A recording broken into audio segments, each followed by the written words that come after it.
जगा वेगळं बनायचं असेल तर जगा वेगळं करावंच लागतं। आज मी तुम्हाला एका अशा तरुणाची गोष्ट सांगणार आहे ज्याने पुण्यातील कंपनीची नोकरी सोडली आणि आज त्याच निर्णयामुळे तो अभिमानाने स्वतःचा व्यवसाय उभा करतो आहे। ही गोष्ट शेवटपर्यंत नक्की ऐका, कारण शेवटी त्याने एक अशी गोष्ट सांगितली की जी प्रत्येक तरुणाने ऐकलीच पाहिजे। काही वर्षांपूर्वी गोरक्षनाथ पुण्यात कंपनीमध्ये नोकरी करत होते।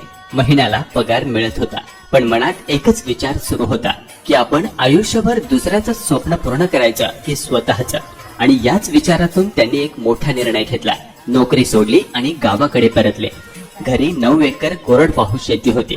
शेतीसोबतच गाय पालन देखील सुरू होता, पण त्यांना आणखी एक उत्पन्नाचा आधार हवा होता। अनेक दिवस अभ्यास केल्यानंतर त्यांनी गावरान शेळी पालनाची निवड केली। सुरुवात झाली ती फक्त 2 शेळ्यांपासून। ना मोठं कर्ज, ना लाखोंची गुंतवणूक। दिवसभर डोंगरावर नैसर्गिक चराई, रात्री गोठ्यात सुरक्षित निवारा, वेळेवर पौष्टिक खुराक आणि रोजची प्रामाणिक मेहनत। लोक म्हणायचे की 2 शेळ्यांमधून काय होणार, पण गोरक्षनाथ यांनी लोकांचं ऐकलं नाही।